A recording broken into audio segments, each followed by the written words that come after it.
mabuting balita ng Panginoon ayon sa ikalawang aklat ng Samuel.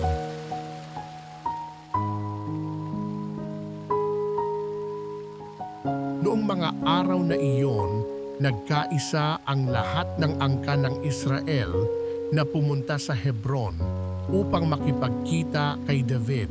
Sinabi nila, "Kami laman ng iyong laman at dugo ng iyong dugo.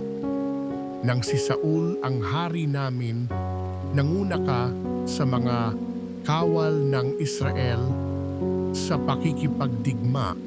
Ipinangako sa iyo ng Panginoon na gagawin kanyang hari upang mamuno sa kanyang bayan."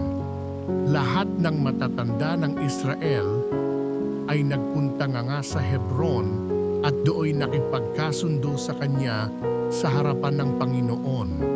Binuhusan nila ng langis si David at kinilalang hari sa Israel.